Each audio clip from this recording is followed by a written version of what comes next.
How we doing, everybody? Happy Friday. Made it to the weekend here. Got the microphone, everything back up now. So we got the intro music, we got everything back, and we are ready to talk some sports here. This is Wisconsin Sports on the Go with Trage. I'm your host, Trage. Today we are talking Brewers. The Brewers took the series against the Redbirds, the team I was most scared of down the stretch here. The Brewers took 3 out of 4 in that series. We're going to cover that series and also talk this upcoming series now with the Marlins. Going into the weekend, the Brewers' magic number is at 3 to get into the postseason, 2 to win the NL, or 2 to get into the postseason, 3 to win the NL Central. Heading into this game against the Marlins tonight. Also going to be talking some Badger football. The Badgers will play Purdue tonight. So we have a little bit of Wisconsin sports all over the place tonight on this Friday. Brewers, Badgers. What could you? I mean, I'm gonna have to get both TVs fired up to watch both of these games. Well, we'll see with the Badgers. You never know. Might have to shut it off at halftime. But with that, and also going to be talking Packers because the Packers have a game coming up this Sunday. We have to talk about a little bit, preview that matchup with the Saints there. But with that, we're going to jump right into it here with the Brewers. And the Brewers won the series here against the Cardinals. Checking out the box score in this one, 6-0 finish for the Brewers in this game. Looking at our box here, Wade Miley was terrific for the Brewers. 6 innings, 3 hits, 2 walks, 7 strikeouts on the game for Miley. Butkus came in then for an inning, 2 hits, and 2 strikeouts. And Julio Tehran, coming back off the injured list, 2 innings of work out of the bullpen, 1 hit given up in total, got a big double play to end it there. Solid work by this Brewers, by 3 pitchers in this one to get the Brewers to the finish line. Looking at the bats for the Brewers in this one, Sal Frelick in that leadoff spot, 2 for 5 day from Frelick. Got that average up to 273 now. He's sitting comfortable right now. Had a big RBI for the Brewers. Contreras 1 for 4 on the day. Everybody with a hit except for Terang in this one. Cano 1 for 4. Adames went 1 for 3 for the Brewers. Tellez played in this one, played first base. 1 for 4 for Tellez. Monasterio 1 for 4 in this one. Caratini 2 for 4 in this one. 3 RBIs, a big 3-run home run from Victor Caratini. Terang 0 for 4 in this one. And Blake Perkins got the party started for the Brewers there with a home run. But looking at the box on the flip side for the Cardinals in this one, it was a different story for the Cardinals. Michaelis started it, 5 innings, 9 hits given up, 5 earned runs, 6 runs in total, 1 walk, 4 strikeouts, and 2 home runs given up by Michaelis. Liberton then came in, 1 inning of work there, zeros across the board, and Suarez came in for 3 innings to finish it. 1 hit, 1 walk, and 2 strikeouts from Suarez there out of the bullpen. Looking at the Cardinals order in this one, the Brewers pitching did an excellent job, kind of slowing them down in this one. Edman 0 for 4, Nootbaar 0 for 4 in this one, Goldschmidt 2 for 3, 0 for 1 from Baker, 0 for 3 from Arenado. Palacios went 0 for, Yepez 0 for, Walker had a hit, and Kisner had a hit. Furman had 2 hits for him, but the Brewers did an excellent job keeping him in track here, and 9 strikeouts on the game. In this one, I gotta say, I like having Julio Tehran in the bullpen. He might be a guy to transition back into a starter role, but I love having him in that bullpen. Good ground ball pitcher. That's what he works for out there. You can keep him in that long relief role out in the bullpen. I think he could be a valuable piece for the Brewers, but I also think, getting into a subject I'm going to talk about later, he could be a valuable piece here in the coming days for the Brewers here to kind of separate out the rotation going towards the playoffs here. But big series win by the Brewers, 6-0 on the game. Brewers 10 hits. Cardinals had 6 hits in this one, 2 errors from the Cardinals, 6 runs for the Brewers there. A big 6th inning, 4 runs in the 6th there for the Brewers. That was the big knockout punch in this one for the Brewers. Took the series 3 out of 4 from the Redbirds. I got to say, going to St. Louis in this one, did not expect that completely. Did an excellent job in this one of holding it down and winning this series and furthering their opportunity to get into the playoffs there and clinch coming up pretty soon here. But with that, I wanted to look at a little bit of what was I looking at here? If the Brewers, I was looking at, okay, with that, if the Brewers make it into the, if they clinch the postseason, say this weekend. And the Cubs lose a game, Brewers win. Whatever the scenario, they lock up the NL Central, they lock up the wild card. Either way. And a lot of people were talking, should the Brewers rest up some of their bats? And I look back to, I believe it was in 2021. I believe it was. And the Brewers got in, I got to look at that once just to double check my facts there. But in 2021, the Brewers decided that they were going to rest players at the end of the season. And it ended up coming back to bite them. They won the NL Central. 95 and 67 they finished that year. The Cardinals actually finished 5 games back in that one. Looking at the stretch of games for the Brewers there, they rested guys down the stretch and they went into a struggle with their offense. And then you look towards the playoffs and the offense continued to struggle heading into the playoffs there. So that's why I'm looking back to 2021 here just to check it out. Down the stretch right here. We look at the end of the season for the Brewers there. When they had finally locked it up, they ended up losing 4 games in a row to end the season there. They lost to the Cardinals in game 159. Then they played at the Dodgers, lost 3 games in a row there, and they were resting players. And you understand the fact that you want to rest players, get them ready for the playoffs. But with a struggling offense, a team that takes a little bit to get hot, resting players might not be the best scenario for the Brewers. You look down the stretch here for the Brewers there to end that 2021 season, and game 149 against the Chicago Cubs, they took a loss, and then they went on a 5-game losing streak there before sweeping the Mets, and then the rest of the season there, they were loss, win, and then 4 losses in a row. So you look at that 5, they went in that final stretch.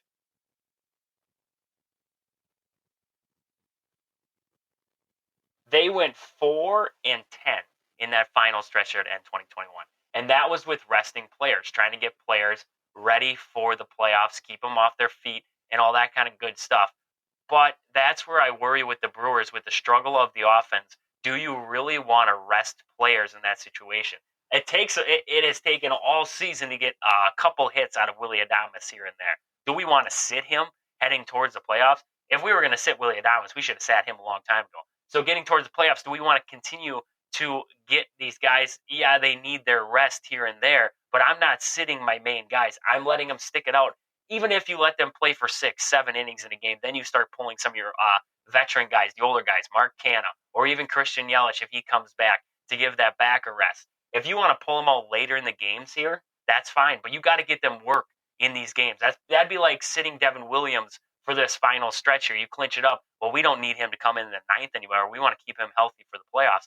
I wouldn't want that. I don't want Devin Williams coming in on 7 days rest, because then Devin Williams' command goes off. You look at his command, he struggles with it. You don't want to give him that much rest, because guys are prone to, looking at pitchers, lose command when they have too many days off, lose their ability to throw their breaking balls. You can get as much bullpen work as you want, but it's not going to translate into the work you get on the field. And that would be my worry with the Brewers, is that resting players might not be the answer here down the stretch, looking at the wide spectrum of things. I understand the reasoning behind it and why people would be for it, but I just don't see the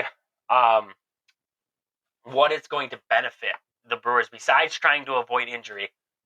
With a struggling offense, I'm leaving my offense out there as long as I can in games. Maybe the 6th, maybe the 7th, but keep them guys working. That's what I'm getting towards here, is keeping guys working. And then I'm looking towards the playoffs and looking at the rotation. And you get into a dilemma. Do you want to have the big 3 go in the wild card? Because if you have the big 3 go in the wild card series, that NLDS starts the next day after the wild card series is done. If we look at, I just want to look at the MLB playoff schedule quick. Playoff schedule right here. If we look at the playoff schedule here, so the Brewers, if they got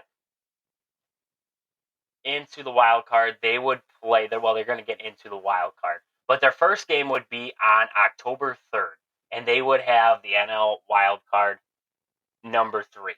And then looking at it down here, they're going to have, then they would play the next day, and then they would play the next day, barring that they would need that 3-game series there. And then you look, they play on the 5th then of October, and then flip it over to the 7th right away there, and they would have to play again.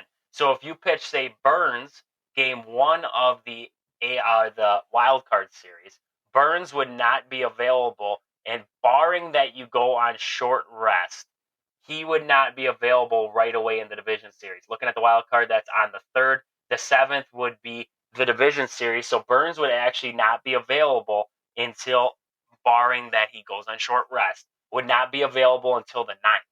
The 9th of the division series. That would be game 2 of that one. And then looking down after that, so if you had Burns start game 1, you have Woodruff in game 2. Woodruff then would transition from the 4th. He would be ready for game 2 of that series there, or game 3 of the NLDS. Peralta would be ready for game 4, should be ready for game 4 in that one. He would have the rest for that game. But then you would lose those guys for those pivotal games there later on. So what my thought is do you go with a guy like Wade Miley to start game 1 of the NL wild card and then push the rotation back? Or do you go with a guy with maybe, say, Wade Miley in game 2, and then he would be available, so Wade Miley would pitch game 2, and then maybe you save Burns, the possibility of Burns for game 3 if you need him, and then Burns would be available in that series? Or do you wait with Burns? Do you have, say, a guy like Freddie Peralta top you off game 1 of that wild card series? Then Peralta's available for game 1 or game 2 of the division series. You could have Burns pitch game 1, and then if you had Woodruff pitch in that second game of the wild card series, Woodruff would be slated for game 4, and then you would have Burns available for game 5 again, and then Peralta would be able to come back, and you'd be able to work with that down the scenario there. What my thought is not having the big 3 completely pitch that wild card series. I would be leaning more towards a game 1 or 2 starter of Wade Miley to allow having a guy in that big 3 to start out that NLDS, because you're going to end up, if it goes right, and the Brewers would win that, they would get the number 2 seed. So you would be sitting at playing the Los Angeles Dodgers. So you would have the Dodgers game in the NLDS. You want to have your best of the best pitching against that Dodgers team. So that would set the Brewers up to have one of those big 3 in game 1. If you roll them out in game 1, 2, and 3 of the wild card series, now you're looking at the first game of the NLDS. You're going to have to pitch Wade Miley, and I'm fine with pitching Wade Miley in a game like that.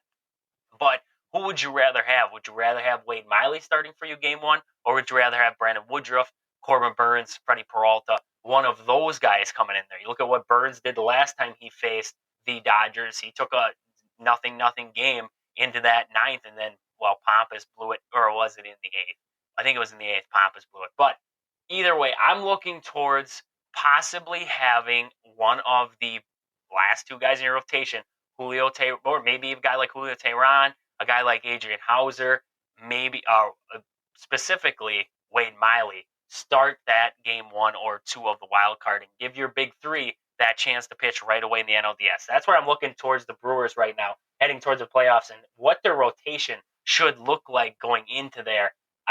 That's my best take on it, is that I would love to see one of the big 3 in game 1 and have them as much as possible in that NLDS, because you look at the NLDS, they would play on the 7th, the 9th, then they would play on the 11th, the 12th, and then they would have the 14th. And those are all if necessary games right there. So you're looking at it from that spectrum. You would want your big 3 to be able to pitch as much as they can in that series. Whoever would pitch game 1, you would have them back for game 4. That would give you that boost.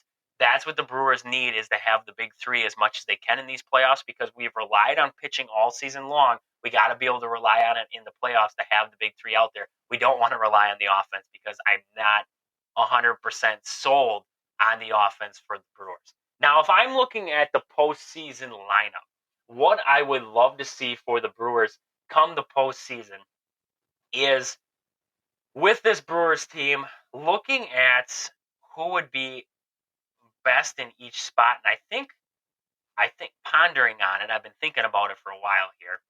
Having a guy like Sal Frelick in that leadoff spot, I'd keep him there. I'm looking at Contreras in my 2. Then I'm looking at Canna in my 3 spot, followed by Santana in my 4. I'm putting in Yelich in my 5. A lot of people love Christian Yelich in the leadoff spot. He has not.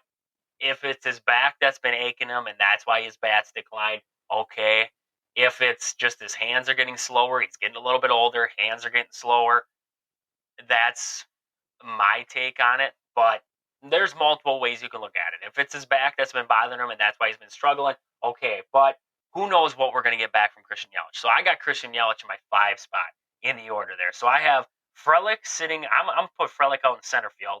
Contreras, this is where it gets dicey for me, because Victor Caratini has played some great games and has played some great defensive games behind the plate.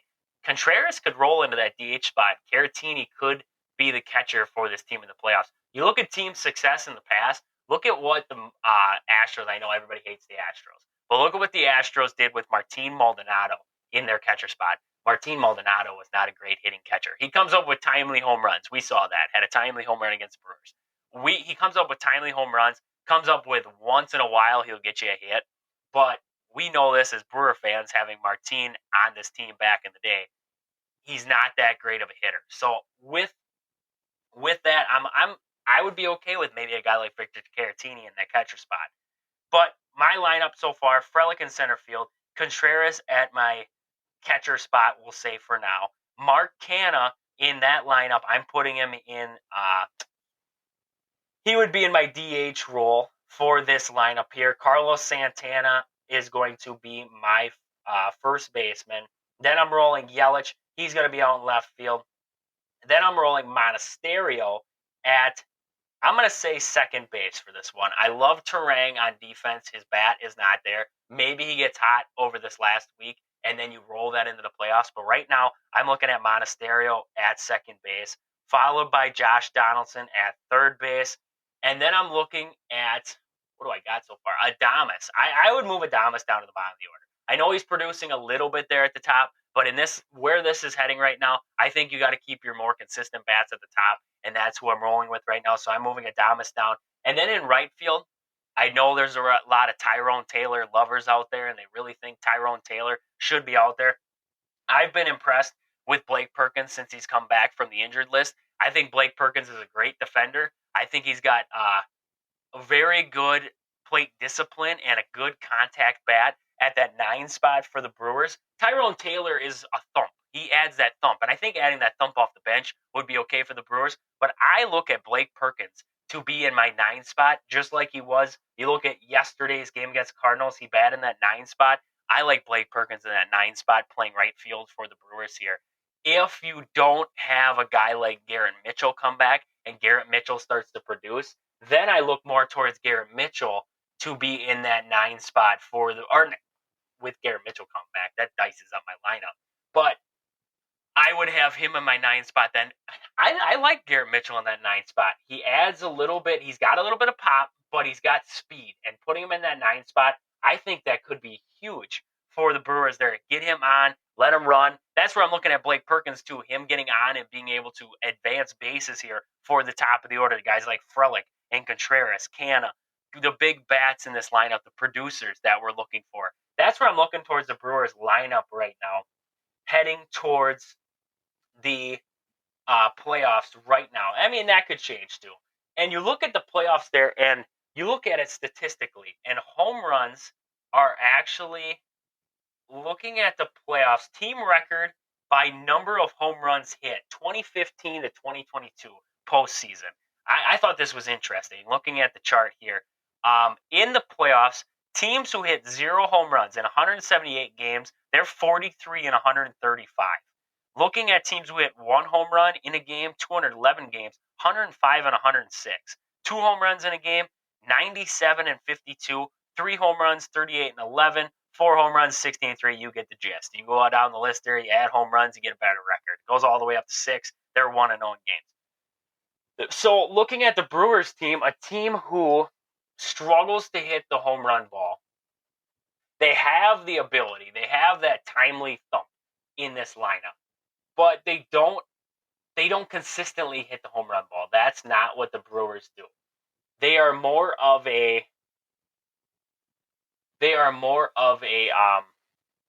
trying to pull up the stats here. More of a contact team and more of a timely hitting team.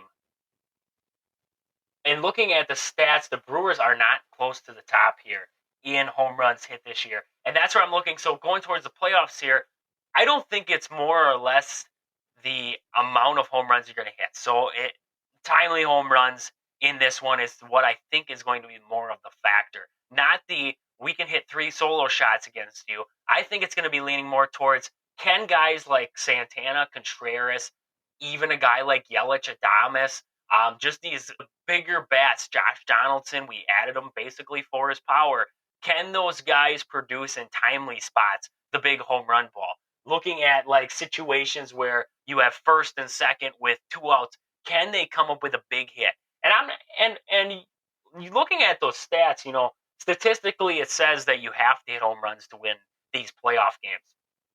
You can get by, but the Brewers to get by would have to lean more on the small ball portion of the lineup. And with the Brewers' speed, guys like Frelick, even a guy like Terang, or getting Mitchell back, Blake Perkins, Monasterio, guys with some speed, Yelich, if he comes back healthy. You got guys with speed on there that can put pressure on the defense too. Being able to get a guy on, bunt him over, or steal a base, then bunt him over. Then you have situations with 1 out with runner on third. Sack fly does it. Ground ball deep in the hole on the right side does it. So simple situations that could also bring in runs for the Brewers. But statistically, it's interesting to see how often teams win after hitting 0 home runs in the postseason. So it looks like the long ball is key to winning postseason games. Maybe the Brewers define that this year and they advance without it, because that's the way the lineup looks right now for the Brewers, is that they are not great home run hitters, but they are more prone on making you mess up and contact bats. But with that, I want to preview the series against the Marlins coming up this weekend. Tonight here, actually, the Brewers will have a 5:40 start tonight. Corbin Burnes on the mound for the Brewers. In this one, they don't have a pitcher decided yet for the Marlins coming out of the gates here in this series. Brewers chance to clinch. Who else would you? Cubs lost. Brewers win. They have a chance to clinch. Champagne on ice in Miami there. In this one, though, who would you rather have on the mound than Corbin Burnes? Just hope the offense can produce with them. Marlins battling for a wild card spot, so they're going to come out guns a-blazing. The Brewers have to be ready, and they still have to play on the top of their games. They can smell the playoffs, but they're not in yet. You got to win these games here and clinch your spot. Looking into Saturday for the Brewers, that's going to be a 3-10 start. There in that one, Woodruff will go for the Brewers, 5-1 with a 1.89 ERA. He'll match up with Luzardo, left-handed pitcher from the Marlins, 10-9 with a 3.68 ERA. And then looking towards Sunday for the Brewers, Peralta will get the ball. He's 12-9 on the year with a 3.71 ERA. He'll face up with Cabrera, 6-7 with a 4.35 ERA. I really think Cabrera is underrated on this Marlins team. Ton of movement on his breaking balls. He's made the Brewers look silly in the past. So not a guy to mess around with. The record doesn't look great for Cabrera. The ERA doesn't look great for Cabrera, but he is an excellent arm, and the Brewers got to be careful of him on Sunday. I really do think coming up here, the Brewers cannot rest. They have to keep pushing the buttons and try to get this offense hot rolling into the playoffs. I think that is going to be key for the Brewers, is keeping the guys consistently on the field here down the stretch, even for 5-6 innings, and just let them get hot leading up into playoffs. Keep the consistent at-bats, just like you're playing every day. You don't want to take 7 days off and then roll into the playoffs, because then that offense could go cold again. This team is so hot and cold. I'm letting them ride with them heading into the playoffs. But that is about all I got for the Brewers as of right now. I want to jump over into the Badgers because they have a big matchup, Big Ten opener tonight against the Purdue Boilermakers. That game is going to be played at Purdue in this one. Couple keys for the Badgers in this game. Looking at the opposition for Wisconsin in this one, looking at their schedule, the Purdue Boilermakers have played Fresno so far. Lost that one 39-35. They beat Virginia Tech 24-17, and then they lost to Syracuse 35-20. So Purdue coming into this one been struggling here to start the season. Looking at Purdue on the offensive side of the ball, they are more keen on throwing the ball around. Looking at Purdue's stats, 275 yards passing per game here and 122 yards rushing. That's where they're leaning more towards is the pass game. So the Badgers will get tested in this one. That secondary is going to have to step up big time. The front seven controls the run. They did a good job against Georgia Southern, and they lacked it against Washington State there. They lost discipline in that one. But I think in this one, the key is going to be the Badgers secondary. Can they slow down this Purdue passing offense? Looking at Purdue, Card is leading them in passing right now, 72 for 110, 825 yards, 3 touchdowns, 1 interception. Looking at their receiving front, their leading receiver, Burks, 9 receptions, 221 yards, and 3 touchdowns. So he's the big playmaker. Makes things happen with his legs out in the open field. Shifty receiver. This Wisconsin secondary is going to be tested in this one. I really do think the Badgers can beat Purdue in this one. So does ESPN, actually. 63% chance the Badgers will win this game at Purdue. That's kind of surprising. But in this one, the key for the Badgers on the offensive side is going to be how can the offense play better complementary football? And that's not we're going to rely on the pass offense for this part, and then we're going to switch it back to the run. We're not going to play Braylon Allen for about 12 minutes, and then we're going to bring him in and hope to God he can save us again. Get your best players on the field. That is Braylon Allen. And when you put Braylon Allen on the field, let that guy run downhill. Don't start him in the shotgun. Don't make him move side to side. He can move side to side in the open field. Get him in pistol, deep in the backfield while Mordecai's under center. Let him get a full head of steam heading towards the line and just let him crack off some runs. Let him find the hole. This offensive line for the Badgers needs to pick it up in this game, and they need to force the issue and really put a pressure on Purdue. They need to square this game away fast. They cannot let Purdue hang around. They cannot afford an upset in this game. And it is an upset. Purdue coming in 1-2 in this one. Badgers coming in 2-1. The Badgers this would be a big season blow to them if they lose this game. The Badgers really need this one more than anything right now. So keys for the Badgers: get complementary football back out there, an even split. We don't want to see 15 plays for the pass on 3 consecutive drives, 3 and outs, and then roll back to the run game, which then saves us, but then we flip it back and forth. Use it to your advantage that you have guys like Braylon Allen, Chez Malusi in the backfield who can open up the defense for the pass game. You get them to respect you on the running front, you can roll over into your pass game then. But you can't just rely on that pass game. And when you go to that pass game, let the playmakers make the plays. Shimmery DK, Will Pauling, Bryson Green, CJ Williams, big playmakers, athletes out in the wide receiver room, and we're not letting them be athletes. Get them balls, slant routes, anything you can to get them open in the short field, and let them use their moves to get that first down, to move the sticks, to get the ball down the field there.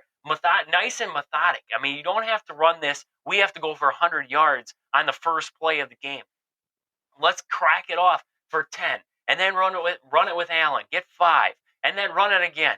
Keep punching them in the mouth down the field. Get back to what I would never really had a problem with it, but get back to what Wisconsin football has shown us over the years, and that is we're going to crack you in the mouth. But now you have supposed to be a better quarterback than what we've had in a while. and shifty wide receivers, a lot more athletic wide receivers than we've had in the past, and better running backs. I mean, well, I shouldn't say better. We've had some great running backs over time, but a dynamic backfield. That's a better word for it. A dynamic backfield that the Badgers have. Let those guys do the work, but move it down the field. Don't try to get one giant play. You can take the shot. If they're playing single man high and they're playing man to man down below and you want to take a shot down the field man to man for Shimmer DK or somebody like that, great. You can take that shot.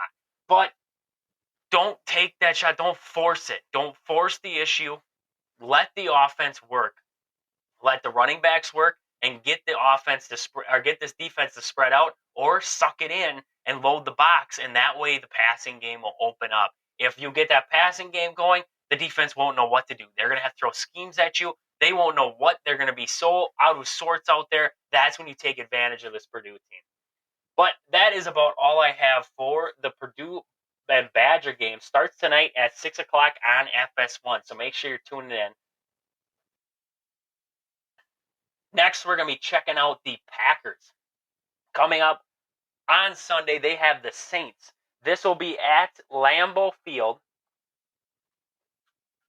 A big matchup for the Packers here. Looking at the stat lines in this one, Derek Carr coming to the Saints, 533 yards on the season, 1 touchdown, 2 interceptions. Looking over on the flip side, Jordan Love, 29 for 52, 396 yards and 6 touchdowns. So with this Saints team, you have to control, looking at the Saints, you're going to have to control the pass game for them. They're a balanced offense. Looking at their passing stats on the season, 270 yards, and looking at their rushing stats, 101. So they're a balanced offense that you're going to have to control in this one. On average, 270, 101. So on the season there, this offense is balanced from the Saints. You're going to have to control both sides. The Packers defense is prepared for this one. I don't know if Joe Barry is prepared for this one. You look at against the Falcons this last week, there were so many times where they said, we had the perfect defense drawn up, but they audibled out. We were ready for it. Okay, if they keep audibling out of every single play you're calling, you had the perfect defense. I guarantee you in that fourth quarter, if you ask Matt LaFleur and you ask Barry if they had the perfect defense drawn up for that blown play, yep, we had the perfect defense drawn up. They audibled out. If they keep audibling out, you got to change something. You got to find something that they continuously keep audibling to or what the calls are and be able to put guys in positions to succeed here. And the players need to put themselves in positions to succeed in that aspect. It cannot just be, oh, well, it was an imperfect play, but we just couldn't get to that spot. That wasn't, no. Your job as a defensive coordinator is to figure that out. Figure out, okay, if they keep audibling out, we're showing blitz or we're showing zone coverage and they keep audibling it and then they hit this wide open receiver there. Okay, maybe we need to switch it up and go to a man then. Maybe we need to go to our press defense. Maybe we need to load the box here or audible to we have to have a fake blitz. We have to suck those linebackers in, make it seem like we're going to come with 7, and then we drop back. There are so many scenarios you got to run through, and I understand it's a chess match out there, and you got to predict the next guy's move. In this one, Joel Barry was outmatched by the Falcons. I honestly believe he's been outmatched ever since he came to Green Bay. He didn't have a great track record coming in, and he's showing it week after week, and yet we keep giving him the job back. How many times can you give a guy a job back when he gets first-round picks every year where we get a safety, we get a cornerback, we get a linebacker? You go into the second round, we get a safety, we get a cornerback, we get a linebacker. We keep loading up the defense with top draft picks. We keep loading them up with free agent signees. And we have veterans, we have playmakers, and yet we cannot throw a successful defense on the field here, and we lose games like that to the Falcons. I got over the Falcons' loss until I heard them talking about, oh, well, we had the perfect defense drawn up, but it just didn't work out the way that we wanted to. They checked out of it. They did something else. Wasn't the perfect defense if they keep checking out of it. You are showing something, you're showing your hand out there, and that's what's going on with Joe Barry right now is predictable. He's just predictable. Look at I mean, Wisconsin sports fans, you look at how many years Wisconsin had a dominant defense thanks to the likes of Jim Leonard. Jim Leonard in games was never outdueled. He in games against Ohio State, he got beat because they were just that much better. That defense got tired. He ran out of things to do. I mean, but you look at a guy like Jim Leonard, he was never out schemed. It looked like there was a chess match going on, but he was always one step ahead in each aspect. Joel Berry is 3 moves behind. He's got his king pinned in the corner and he doesn't know what to do. That's where I'm looking at the Packers in this one, is that their defense really needs to step up and show something in this ball game. The offense has played fine. We expected the offense to have a struggle to start. Such a young offense, having a Jordan Love in his first year as a starter. Aaron Jones out last week. It practiced yesterday he practiced. So Aaron Jones expected to go. Actually, Christian Watson was seen at practice and he was practicing a little bit. So Christian Watson seems like he will be ready to go. In this one, not Elton Jenkins, not sure about Elton Jenkins. And David Bakhtiari did not practice Thursday. Not really sure what's going on with him. He cleared the air and said it wasn't because of the turf that he didn't play the other day. He's going through this injury. Something's going on there. I don't know. I mean, the way Matt LaFleur is just shooting down questions left and right about it, and he won't even talk about it. He snapped at reporters who would even ask. Something more was to that situation. But the injury report from the Packers looks decent heading into this one. Christian Watson expected to get his first start game 3 of this season. Aaron Jones expected to be back also. And then Elton Jenkins and Bakhtiari, not sure on them there. Elton Jenkins looks like it's going to be a little bit longer, but Bakhtiari, maybe get him back for this one. Lucas Van Ness was limited at practice in this one, and Zane Anderson did not practice on Thursday. But the Packers should have their fluent offense back, having Christian Watson and Aaron Jones, but the offense is young. The defense is supposed to be the thing holding the team together right now, and it's the flip side. Jordan Love looks calm, cool, and collected, and he's getting this Packers team over the hump. He got them to that 12-point lead against the Falcons there heading into the fourth. Then the defense put it on Jordan Love to have to wheel and deal and lead the team down the field there for the win. And, well, rookie quarterback starting in his first year, are you really, well, not really a rookie, but in terms of this is his first season as a full-time starter, you expect that guy to lead you down the field right off the bat.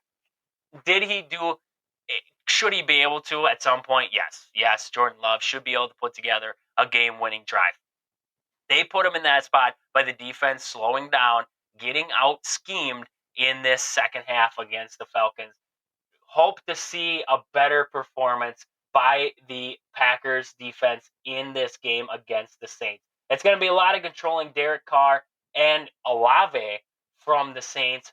Also Taysom Hill. You got to watch out for when Taysom Hill comes out there. You never know what the Saints are going to throw at you. But looking around at the NFC North quick, just want to see what the Vikings have coming up. They will have the Chargers on Sunday there. It's going to be about a noon start. It's going to be in Minnesota. So the Vikings looking better there, coming back home. Hopefully, well, if you're a Viking fan, get over that 0-2 start there. Looking at some other teams here, the Lions will have the Falcons. They're in Detroit on Sunday at noon. Another big game for the Lions. Let's see what the Lions can do against the Falcons after the Falcons just came back on the Packers this last week. And then looking at the Bears, if they thought that they didn't struggle to start the year, starting out 0-2, they get Patrick Mahomes and the Chiefs in week 3. And the Chiefs slowly starting to figure it out. Got Travis Kelce back last week. Who knows if the Chiefs will fully figure it out here. I don't even know who they have playing quarterback, some guy named Patrick Mahomes. But the Bears going into this one, I expect the Chiefs to be able to take care of the Bears in this game. Quick, I just wanted to look, jumping out of the Packers, we're going to jump back into baseball real quick because I just want to look at the scores from yesterday. Yesterday's games there, some games that could potentially affect the Brewers. The Pirates got the win against the Cubs, so that will drop the Brewers' magic number actually down to, it should be down to 2 now to win the NL Central. So there we go. Brewers get another game up on the Cubs. They're 8-6. The Pirates won that one. Looking at the opposite side there, the Phillies beat the Mets 5-4. And the Braves beat the Nationals 10-3. So those are some games that could affect the playoff picture right there. Looking at the standings right now in the wild card picture, looking at the AL, Tampa Bay is locked up the postseason here. They're still duking it out with the Baltimore Orioles there for the top spot. Orioles sitting at 95-58. The Tampa Bay Rays coming in at 94-60. And then looking at the other wild card spots right now, the Toronto Blue Jays at 85-68. They're a half game up on Seattle and the Rangers for that third wild card spot right now. Looking at the NL wild card picture, the Philadelphia Phillies have pushed that wild card lead up to 5 games ahead of the third place team in there. Arizona sitting in that second spot, 81-72. They're 2 games up right now. And then the Cubs and the Marlins are tied at 79-74, with the Reds sitting right behind them at 79-75. Also trailing that, the San Francisco Giants 2.5 games back at 76-76 on the season. Even if you want to get even crazier, the San Diego Padres are not mathematically ruled out yet. 75-78, 4 games back of that third wild card spot. Not mathematically out. Hard for them to come back, but 4 games back, we've seen crazier stuff happen in the world of sports. So the wild card picture in the NL, not even close to figured out. In the AL, basically figured out right now, with the Yankees and Boston being the only 2 teams actually left that could potentially get back into there. 3 games for elimination for the Yankees and 1 for the Red Sox. Looking down at the NL, just looking at elimination numbers, the Reds are at 9 right now. The San Francisco Giants are at 8. The Padres are at 6, and the Pirates and the Mets sitting at 3 and 2.